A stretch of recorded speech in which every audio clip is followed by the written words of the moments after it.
नमस्कार, देश दुनिया की बड़ी खबरों में आपका स्वागत है। आज के इस बुलेटिन में हम बात करेंगे भारत के ऑपरेशन सिंदूर की, जिसने पीओके में आतंक के अड्डों को नेस्तनाबूद कर दिया। जानेंगे पाकिस्तान की झूठी तस्वीरों की सच्चाई और एयर स्ट्राइक पर दुनिया के 2 हिस्सों में बंटे रुख के बारे में। फिर रुख करेंगे भारत के 11 एयरपोर्ट्स पर अचानक रोके गए ऑपरेशन की तरफ और बताएंगे मॉक ड्रिल के जरिए सरकार की इमरजेंसी तैयारियों के बारे में। साथ ही जानेंगे बठिंडा प्लेन हादसे की हर डिटेल और मौसम के बिगड़े मिजाज ने गुजरात बिहार में कैसे मचाया कहर। बात करेंगे प्रधानमंत्री नरेंद्र मोदी की उस बड़ी घोषणा की जिसमें उन्होंने चांद पर इंसान भेजने का लक्ष्य रखा। फिर देखेंगे बैंक ऑफ महाराष्ट्र में हुई करोड़ों की सोने की लूट और राहुल वैद्य बनाम विराट कोहली के सोशल मीडिया विवाद की भी झलक। तो चलिए शुरू करते हैं आज की खास बुलेटिन।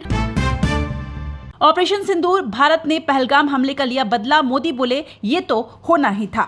दोस्तों, भारत ने एक बार फिर आतंक के खिलाफ अपनी ताकत दिखाई है। 7 मई 2025 को तड़के 1:44 पर भारतीय सेना ने ऑपरेशन सिंदूर के तहत पाकिस्तान और पीओके में 9 आतंकी ठिकानों पर 24 मिसाइलें दागी। इसे लेकर प्रधानमंत्री नरेंद्र मोदी ने कहा, देश हमारी ओर देख रहा है, ये तो होना ही था। आपको बता दें, ऑपरेशन सिंदूर ये नाम उन महिलाओं के सम्मान में है जिनके पति पहलगाम हमले में शहीद हुए।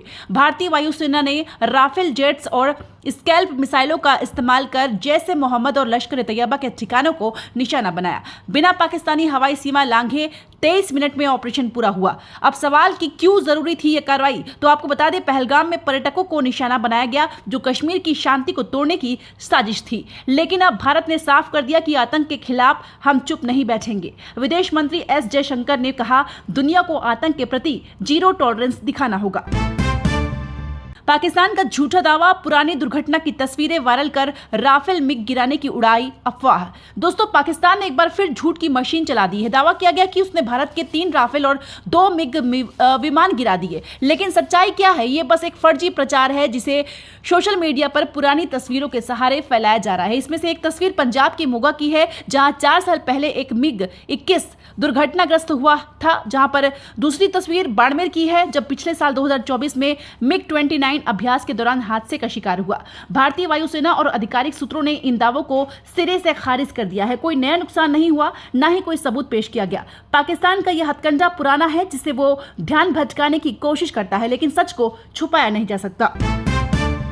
भारत के एयर स्ट्राइक को इजराइल का मिला समर्थन, वहीं चीन, तुर्की, पाकिस्तान के साथ भारत ने आतंकवाद के खिलाफ एक बार फिर निर्णायक कदम उठाया है और इस बार दुनिया 2 खेमों में बंटी दिख रही है। जी हां, ऑपरेशन सिंदूर के तहत भारत ने पाकिस्तान और पीओके में 9 आतंकी ठिकानों पर एयर स्ट्राइक की, जिसने वैश्विक मंच पर हलचल मचा दी है। इजराइल ने भारत का खुला समर्थन करते हुए कहा, आतंकियों को कहीं छिपने की जगह नहीं मिलनी चाहिए। इजरायली दूतावास ने इसे भारत का आत्मरक्षा का अधिकार बताया, लेकिन दूसरी ओर चीन और तुर्की ने पाकिस्तान का पक्ष ले लिया है। चीनी मीडिया ने इसे अंतर्राष्ट्रीय कानून का उल्लंघन करार दिया, जबकि तुर्की के अखबारों ने भारत की कार्रवाई पर सवाल उठाए। आपको बता दें कि दोनों देश लंबे समय से पाकिस्तान के करीबी सहयोगी रहे हैं। भारत ने इस ऑपरेशन की जानकारी अमेरिका, रूस, ब्रिटेन और यूएई जैसे देशों को दी, जिन्होंने आतंकवाद के खिलाफ भारत के रुख की सराहना की। लेकिन दोस्तों, सवाल यह है, क्या ये कार्रवाई क्षेत्रीय शांति की दिशा में एक कदम है या फिर तनाव को और बढ़ाएगी? अपनी राय हमें जरूर बताएं। 2040 तक चांद पर पहुंचेगा भारत, पीएम मोदी ने की बड़ी घोषणा, चंद्रयान 2 को बताया सफल मिशन। भारत अब अंतरिक्ष की दुनिया में नए मुकाम हासिल करने को तैयार है। दरअसल पीएम नरेंद्र मोदी ने बुधवार को ऐलान किया कि साल 2040 तक भारतीय एस्ट्रोनॉट चांद की सतह पर कदम रखेंगे। ये लक्ष्य हमारे अंतरिक्ष कार्यक्रम को नई गति देगा। साथ ही पीएम ने चंद्रयान 2 मिशन को सफल बताते हुए कहा कि इसने भविष्य के लिए रास्ता खोला है। चंद्रयान 2 के बाद चंद्रयान 3 ने सॉफ्ट लैंडिंग से इतिहास रचा, लेकिन अब नजरें गगनयान मिशन पर टिकी है। 2025 तक भारत अपने पहले इंसान को अंतरिक्ष में भेजने की तैयारी में जुटा है। इसके साथ ही पीएम मोदी ने वैज्ञानिकों से कहा, अब हमें चांद पर इंसान भेजने और भारतीय अंतरिक्ष स्टेशन बनाने पर फोकस करना है। ये योजनाएं भारत को ग्लोबल स्पेस पावर बनाने की दिशा में बड़ा कदम है। राहुल वैद्य ने विराट कोहली को बताया जोकर, टीवी एक्ट्रेस अवनीत की पोस्ट लाइक करने पर उड़ाया मजाक। सोशल मीडिया पर एक बार फिर तूफान मचा हुआ है और इस बार विवाद के केंद्र में है सिंगर राहुल वैद्य और क्रिकेटर सुपरस्टार विराट कोहली। दरअसल विराट कोहली के इंस्टाग्राम अकाउंट से टीवी एक्ट्रेस अवनीत कौर की तस्वीर को लाइक किया गया, बस यहीं से हंगामा शुरू हुआ। विराट ने सफाई दी कि इंस्टाग्राम के एल्गोरिदम की गलती थी, लेकिन राहुल वैद्य को ये बात हजम नहीं हुई। उन्होंने इंस्टाग्राम स्टोरी पर एक वीडियो शेयर कर विराट का मजाक उड़ाया और उनके फैंस को जोकर तक कह डाला। राहुल ने कहा अगर मेरा अकाउंट भी कुछ लाइक कर दे तो ये मेरी नहीं इंस्टाग्राम की गलती होगी। लेकिन बात यही नहीं रुकी, विराट के फैंस भड़क गए और राहुल को सोशल मीडिया पर ट्रोल करना शुरू कर दिया। राहुल ने जवाब में एक और पोस्ट डाली जिसमें उन्होंने फैंस को 2 कौड़ी के जोकर कहा और शिकायत की कि उनके परिवार को भी निशाना बनाया जा रहा है। खबरों के मुताबिक विराट ने राहुल को इंस्टाग्राम पर ब्लॉक भी कर दिया है। तो दोस्तों, आप इस विवाद के बारे में क्या सोचते हैं? क्या राहुल का मजाक जायज था या फैंस का गुस्सा? कमेंट में जरूर बताएं।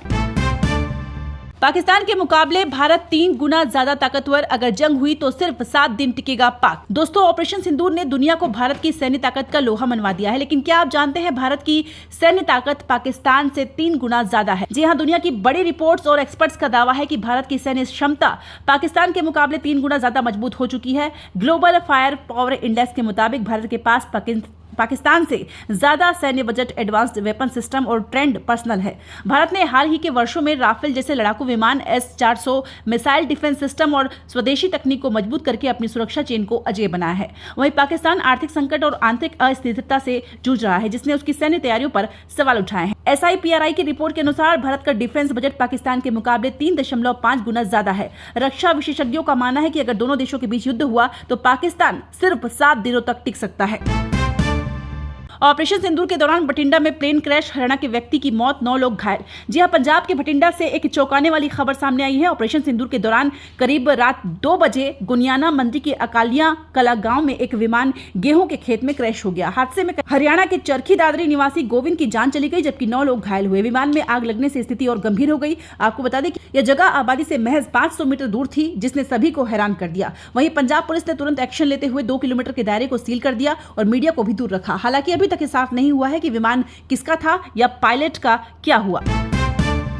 गुजरात बिहार में दिखा प्राकृतिक आपदा का कहर, वहीं 26 राज्यों में तेज आंधी बारिश और 4 राज्यों में ओलावृष्टि की चेतावनी। देश के अलग अलग हिस्सों में मौसम ने एक बार फिर अपना रौद्र रूप दिखाया है। गुजरात में भीषण आंधी और बारिश के चलते 14 लोगों की जान चली गई है। वहीं बिहार में भी इस प्राकृतिक आपदा ने 5 लोगों की जिंदगी छीन ली। मौसम विभाग ने देश के 26 राज्यों में आज तेज हवाओं और भारी बारिश का लेकर येलो अलर्ट जारी किया है। साथ ही उत्तर प्रदेश, मध्य प्रदेश, राजस्थान और हरियाणा समेत 4 राज्यों में ओलावृष्टि की संभावना जताई गई है। आपको बता दें, गुजरात में अचानक आई आंधी ने कई इलाकों में बिजली के खंभे गिरा दिए, जिससे बड़े पैमाने पर ब्लैकआउट की स्थिति बनी है। वहीं बिहार के कुछ ग्रामीण क्षेत्रों में झोपड़ियों के ध्वस्त होने से लोगों को नुकसान हुआ। मौसम विभाग के मुताबिक यह असामान्य मौसम गतिविधि पश्चिमी विक्षोभ और मानसून पूर्व की हवाओं के टकराव का नतीजा है। इन हालात में प्रशासन ने लोगों को सतर्क रहने की अपील की है। वहीं गुजरात और बिहार में राहत कार्य तेज कर दिए गए हैं, जबकि अन्य राज्यों में NDRF और स्थानीय टीमें अलर्ट पर है।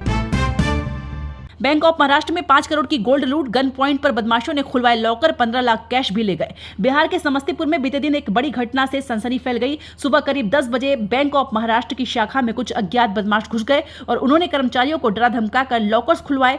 जानकारी के मुताबिक लुटेरों ने करीब 5 करोड़ रुपए मूल्य का सोना और 15 लाख रुपए नकद लेकर फरार हो गए। एक चश्मदीद ने बताया कि बदमाशों ने बैंक के अंदर पूरी प्लानिंग के साथ काम किया। उन्होंने कर्मचारियों और ग्राहकों को नियंत्रण में रखा और सेंधमारी के बजाय लॉकर्स खोलने पर मजबूर किया। पुलिस का कहना है कि यह केस पेशेवर गैंग की करतूत लगती है। बैंक प्रबंधन ने भी घटना की पुष्टि करते हुए पीड़ित ग्राहकों से संपर्क करने और सहयोग का आश्वासन दिया है। देश भर में 244 स्थानों पर आपातकालीन मॉक ड्रिल, जन सुरक्षा को लेकर बढ़ाई जा रही तैयारी। भारत सरकार और राज्यों की आपदा प्रबंधन टीमें आपात स्थितियों से निपटने के लिए बड़े पैमाने पर तैयारी में जुटी है। देश के 244 संवेदनशील जगहों पर हुई मॉक ड्रिल के जरिए अधिकारी, सुरक्षाकर्मी और आम नागरिकों को संकट के समय सही प्रतिक्रिया और बचाव के तरीके सिखाए गए। यह अभियान खासतौर पर स्कूल, हॉस्पिटल, मेट्रो स्टेशन, हवाई अड्डों जैसे सार्वजनिक स्थलों पर केंद्रित है, जहां भीड़ भाड़ अधिक होती है। आपको बता दें कि इन ड्रिल्स में आग, भूकंप, रासायनिक दुर्घटना जैसी स्थितियों का सिमुलेशन बनाकर टीमों की प्रतिक्रिया क्षमता टेस्ट की गई। प्रशिक्षकों द्वारा लोगों को सेफ्टी जोन बनाने, इमरजेंसी एग्जिट का उपयोग करने और आपसी समन्वय बनाए रखने के तरीके सिखाए गए। साथ ही मोबाइल ऐप और सोशल मीडिया के जरिए जागरूकता अभियान भी चलाया जा रहा है। आपदा प्रबंधन विशेषज्ञों का कहना है कि ऐसे अभ्यास न सिर्फ संसाधनों की कमी को उजागर करते हैं, बल्कि आपसी सहयोग बढ़ाने में भी मददगार साबित होते हैं। सीबीआई निदेशक प्रवीण सूद को मिला 1 साल का सेवा विस्तार, सरकार ने बढ़ाया भरोसा।